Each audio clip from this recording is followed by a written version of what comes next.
Hello दोस्तों, नमस्कार। मैं आपका दोस्त अलख निरंजन। हमारे यूट्यूब चैनल लाइफ सॉल्यूशन में आप सभी का स्वागत है। आज हम फिर से लेकर हाजिर हैं नए टॉपिक डेली रूटीन के बारे में हम आज बताएंगे। आज के समय में लोगों में बढ़ती बीमारी का बड़ा कारण खराब होती लाइफ स्टाइल है। अनियमित दिनचर्या, खराब खान पान आदि है। ऐसा इसलिए है क्योंकि आज के दौर में हम अपनी संस्कृति व पूर्वजों की सिखाई गई बातों को अनदेखा कर रहे हैं। इस कारण लोगों को कई प्रकार की बीमारियों का सामना करना पड़ता है। आयुर्वेद में वर्षों पहले स्वस्थ जीवन के लिए अहम जानकारी दी गई थी, जिसे आज बहुत कम लोग ही मानते हैं। आज हम जानेंगे आयुर्वेद के अनुसार स्वस्थ जीवन के लिए हमारा डेली रूटीन कैसी होनी चाहिए। वर्षों पहले हमारे बुजुर्गों ने इस बात का जिक्र भी किया था, लेकिन आज अधिकतर लोग उसे नहीं मानते। तो आइए आयुर्वेद के डेली रूटीन को जानने के लिए इस वीडियो को पूरा देखें। आयुर्वेद में हर चीज को 3 दोष से जोड़ा गया है: वात, पित्त और कफ। इसमें होने वाली किसी भी समस्या के कारण हमें उससे संबंधित रोग होते हैं। मनुष्य को किसी प्रकार की बीमारी न हो, इसके लिए हमारे पूर्वज आयुर्वेद में दी गई जानकारी के अनुसार तय रूटीन का पालन किया करते थे। जिस प्रकार धार्मिक नियमों का पालन किया जाता है, ठीक उसी प्रकार हमारे पूर्वज इस रूटीन का भी पालन करते थे, जिसका जिक्र उन्होंने आयुर्वेद में भी किया था और इसे लोग मानते भी थे। हमारा शरीर आयुर्वेद में जिक्र किए गए 5 महाभूतों से बना है। जल, वायु, अग्नि, आकाश, पृथ्वी को 5 महाभूत माना गया है। इन्हीं 5 तत्वों से यह धरती व इस पर जीव जंतु निवास करते हैं। ऐसे में साइंस के अनुसार जिस प्रकार पृथ्वी सूर्य व चंद्र से प्रभावित होती है, सूर्य व चंद्र की दिशा बदलने पर इसका असर पृथ्वी पर होता है, ठीक उसी प्रकार पृथ्वी का हिस्सा होने के कारण हमारा शरीर भी सूर्य व चंद्र से प्रभावित होता है। ऐसे में इससे वात, पित्त और कफ भी प्रभाव देते हैं। सूर्य की रोशनी में शरीर में अलग प्रभाव होता है और रात होने पर अलग प्रभाव पड़ता है। आयुर्वेद में सूर्य व चंद्रमा आदि को ध्यान में रखते हुए हमारे पूर्वज ने स्वस्थ जीवन शैली के लिए डेली रूटीन बनाया, जिसे हम सभी को मानना चाहिए। जो इसे नहीं मानते हैं, उन्हें बीमारी होने का खतरा रहता है। जानिए हमारा डेली रूटीन आयुर्वेद के अनुसार कैसा होना चाहिए। नंबर 1, ब्रह्म मुहूर्त, सुबह उठने का सबसे सही समय। आयुर्वेद में इस बात का जिक्र है कि सुबह उठने का सबसे सही समय ब्रह्म मुहूर्त होता है। इस समय रात की अंधकार छंटने लगती है व उजाला होने लगता है। करीब 4 से 5:30 के बीच उठना सेहत के लिए काफी फायदेमंद होता है। क्यों है ये सही समय? सुबह उठने का यह सबसे अच्छा समय इसलिए है क्योंकि यदि कोई नियमित तौर पर इसी समय उठेगा तो शरीर में मौजूद कफ दोष कम होंगे, वही बात एक्टिवेट होगा। यानी हमारा शरीर और दिमाग दिन भर के कामकाज को करने के लिए एक्टिवेट हो जाते हैं। यही कारण है कि इस समय हम सभी लोगों को उठ जाना चाहिए। आयुर्वेद में इस समय को योगा अभ्यास व प्राणायाम करने के लिए सबसे उचित माना गया है। यह ज्ञान बढ़ाने का भी सबसे अच्छा समय होता है। यही वजह है हमारे पूर्वज इस समय या फिर घर के बड़े बुजुर्ग ध्यान लगाकर ईश्वर को याद करते थे। इस समय यदि स्टूडेंट पढ़ाई करे तो उन्हें अच्छे से याद होगा। इसके अलावा आपने यह महसूस किया होगा कि जब आप सोते हैं वह इस समय के दौरान आप जो भी सपने देखते हैं वो आपको याद रहता है। इस समय के दौरान वात एक्टिवेट रहता है। ब्रह्म मुहूर्त में इन बातों का रखे ख्याल। उठने के बाद शौच कर लेना चाहिए। चेहरे और आंखों को अच्छे से धोना चाहिए। मुंह धोना चाहिए। अब व्यायाम व योग करना चाहिए। आयुर्वेद के अनुसार व्यायाम तब तक करना चाहिए जब तक हमारे अंडर आर्म्स में पसीना न आ जाए। ऐसा होने पर शरीर के सभी अंगों में गर्मी व ऊर्जा पहुंच चुकी होती है। वह सभी अंग एक्टिव होते हैं। नंबर 2, योग अभ्यास या व्यायाम करने के आधे घंटे के बाद नहाएं। वैसे लोग जिनका शरीर कफ के प्रकार में आता है उन्हें गर्म पानी से नहाना अच्छा लगता है। पित्त प्रकार की श्रेणी वाले लोगों को ठंडे पानी में नहाना अच्छा लगता है और वात प्रकार के शरीर को गुनगुने या गर्म से थोड़ा अधिक गर्म पानी से नहाना अच्छा लगता है। ठंडे व सामान्य पानी से नहाना है बेहतर। हमें ठंड व गर्म पानी से नहाना है। यह बाहर के तापमान पर भी निर्भर करता है। आयुर्वेद के अनुसार ठंडे व सामान्य रूम टेम्परेचर वाले पानी से नहाना चाहिए। यह सेहत के लिए काफी फायदेमंद होता है। पानी को सिर पर डालकर नहाना चाहिए। इससे हमारा शरीर का सारा अंग स्वस्थ रहेगा। गर्म पानी हमारे बालों के लिए अच्छा नहीं होता है। सिर पर गर्म पानी पड़ने से आंखों व दिल के लिए नुकसानदेह होता है। ज्यादा गर्म पानी से नहाने का जिक्र आयुर्वेद में भी नहीं है।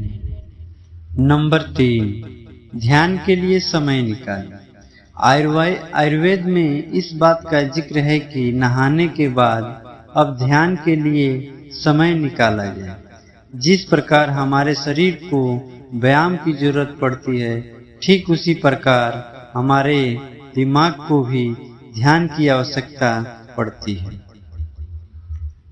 इस ध्यान को हम भगवान की पूजा भी कर सकते हैं। आप चाहें तो अपने सामने ज्योति जलाकर या दिया रखकर उस पर फोकस कर ध्यान लगा सकते हैं। आप नियमित तौर पर ध्यान केंद्रित करेंगे तो दिन भर के कामकाज को आसानी से कर पाएंगे। वह मेंटली रूप से आप स्वस्थ रहेंगे। इस बात का रखें ख्याल। ध्यान हमेशा खाली पेट ही करना चाहिए। भोजन का सेवन करने के बाद हमारे शरीर में डाइजेस्टिव सिस्टम एक्टिव हो जाता है और खाना पचाने की प्रक्रिया की शुरुआत हो जाती है। ऐसे में ब्लड सप्लाई दिमाग में सही तरह से जाने की बजाय शरीर के अन्य अंगों में भी जाने लगती है। नंबर 4, अब करें सुबह का नाश्ता। हमेशा सूर्य निकलने के बाद ही नाश्ता करना चाहिए, क्योंकि जैसे जैसे आसमान में सूर्य निकलने लगता है ठीक वैसे ही शरीर में अग्नि तत्व एक्टिवेट हो जाते हैं। आपने यह गौर किया होगा कि सूर्योदय के पहले यदि आप उठे तो आपको भूख नहीं लगती है। यदि कोई आयुर्वेद की बताई गई दिनचर्या के अनुसार उठे तो उसे सुबह 8 बजे के बाद ही भूख लगेगी। हेल्दी व्यक्ति के शरीर में इस समय तक मेटाबॉलिक एक्टिविटी शुरू हो जाती है। शरीर के अंग भोजन के पोषक तत्वों को हासिल करने के लिए तैयार हो जाते हैं। इन बातों का रखें ख्याल। आयुर्वेद के अनुसार हमें सुबह के नाश्ते में हल्का भोजन ही खाना चाहिए, क्योंकि शरीर का पाचन तंत्र रात भर विश्राम मुद्रा में रहता है। ऐसे में यदि आप काफी ज्यादा भोजन ग्रहण करेंगे तो आपको पाचन क्रिया पर गलत प्रभाव पड़ सकता है। नंबर 5, दोपहर 1 बजे खाएं खाना। नाश्ते के आधे घंटे के बाद आप काम शुरू कर सकते हैं। इसके बाद आप दोपहर 1 बजे तक आप अच्छे से काम कर सकते हैं। 1 बजे तक सूर्य की किरणें काफी तीखी होती हैं। इस समय शरीर को काफी ऊर्जा की जरूरत होती है। ऐसे में इस समय हमें अच्छे से भरपेट भोजन ग्रहण करना चाहिए। नंबर 6, दोपहर में सोने का नहीं है जिक्र।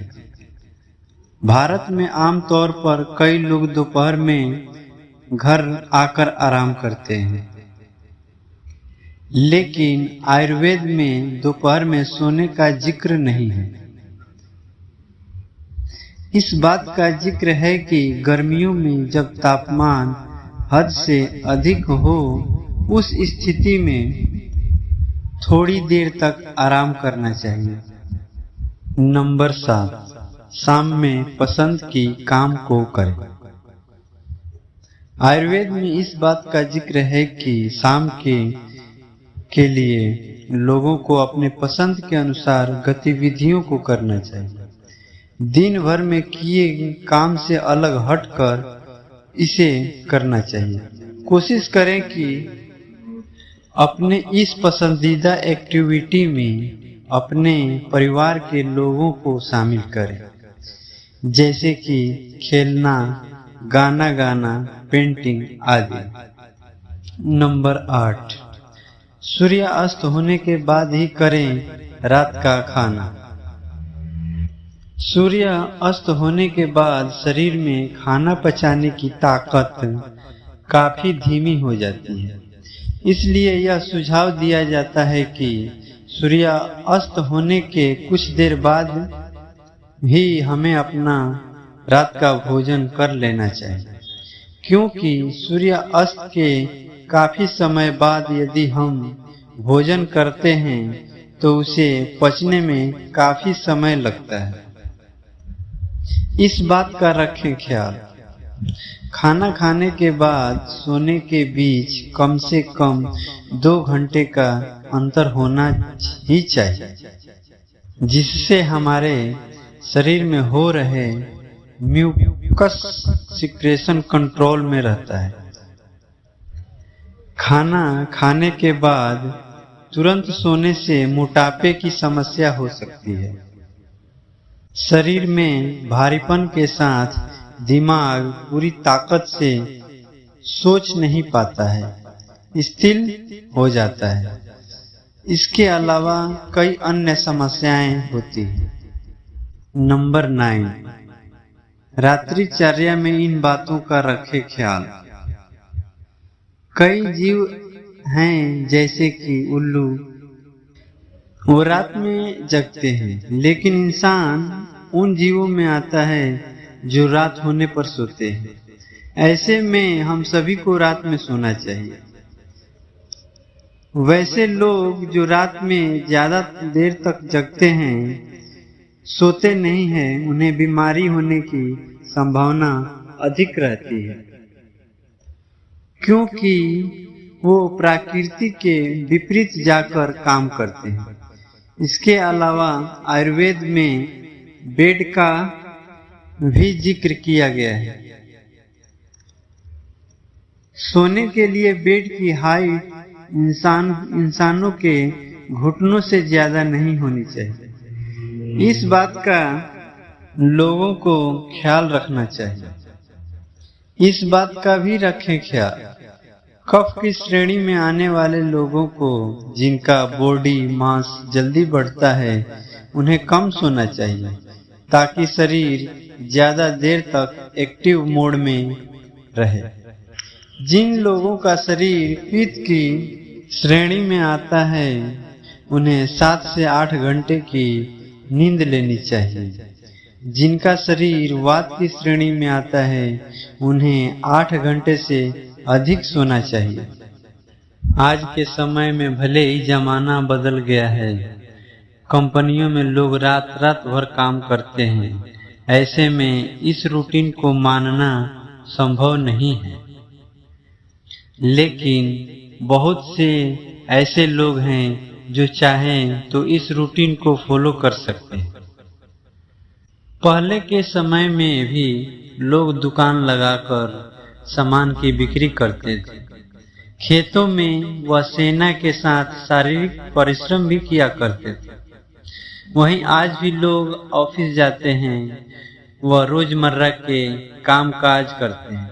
बस जरूरी है कि अच्छी लाइफ स्टाइल नहीं अपनाते। पहले के समय में लोग अपने स्वास्थ्य को लेकर जागरूक थे। यही वजह है कि वो आयुर्वेदिक रूटीन को अपनाते थे। लेकिन हम भारतीय अब अपनी संस्कृति से दूर हो रहे हैं। वहीं विदेशी लोग हमारे यहाँ की योग को अपना रहे हैं। हाँ तो दोस्तों, आज के लिए बस इतना ही।